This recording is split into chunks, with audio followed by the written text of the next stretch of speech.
life that I feel ill-equipped to do, and this right now seems about at the top of the list, to try and somehow, in some small way, clean up to the formidable lineup that has been before you today, paying tribute to one of the absolute best. I'll keep it very brief, because I know I'm about the only thing that stands between the rest of the cold beer that's out there, although I don't see there's been much impediment to take. You know,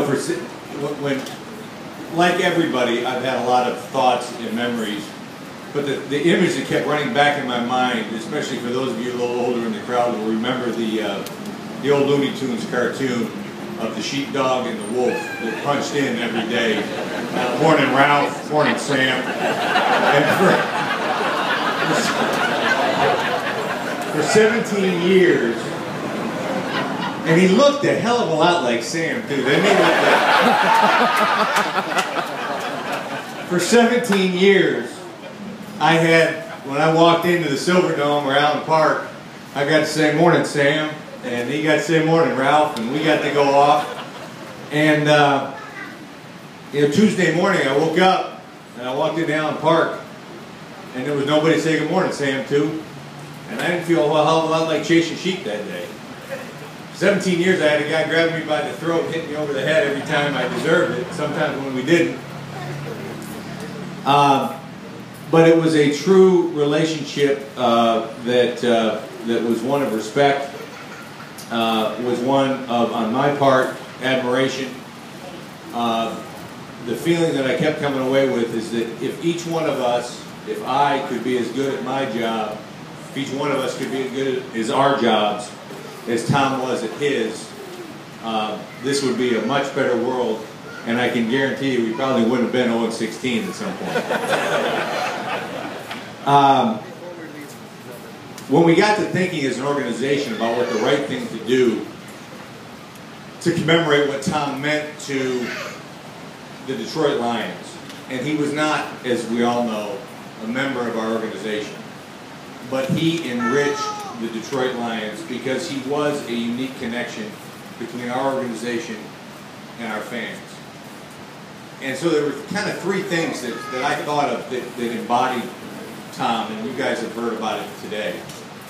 But from our vantage point, number one was his connection with the fans, as I just mentioned. Number two was what he meant to people inside our building. And the things that, again, have been touched on today, the things that you didn't read about, the things you didn't hear about, the things that were really Tom, the person, more than Tom, the character. And then the third thing was the fact that we were his home away from home. And sometimes, as Diane can, I'm sure, attest, his home not so far away from home, his real home. So I'd like to tell you the three things that we're going to do to try and in some small way commemorate those three characteristics. And I'll start with the last thing, his home away from home. From here on out, the press lounge in Allen Park will be known as the Tom Kowalski press lounge.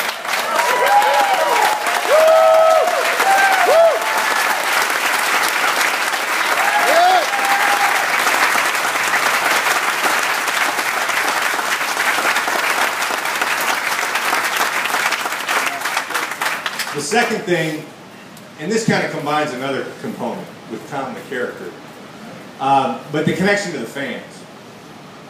What we thought we'd do at the first home game against Kansas City is give the fans an opportunity to contribute. So we're going to donate a portion of the proceeds from that day's concession sales, because what better way than the food and drink to commemorate Tom's contributions. So for every burger, every Bud Light, every hot dog bought against Kansas City, we'll donate a portion of that to the two charities that have been listed as Tom's favorite contributions.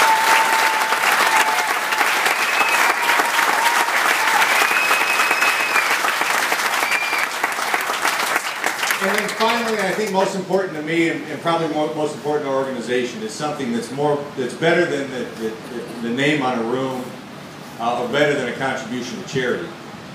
Is that way that Tom touched people in a way that didn't get a whole lot of publicity or a whole lot of attention.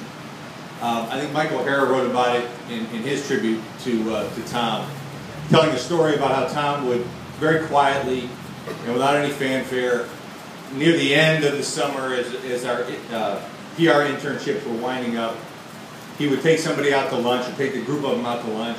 Maybe more importantly, and many of you know this, he would hit up the media room for some contributions, and he would kind of slide some money into the pockets of the hungry communication and journalism students who were heading back to college in the fall. So what we decided to do is start a scholarship in Tom's name.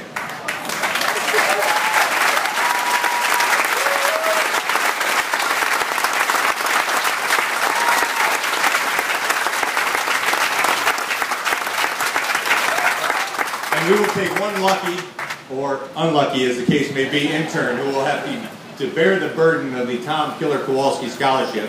We'll take that intern at the end of the summer and send him or her back to journalism school with a little extra money in their pocket to make sure that they have an opportunity to try and become the next sheepdog to keep us all in line and keep passing over the head.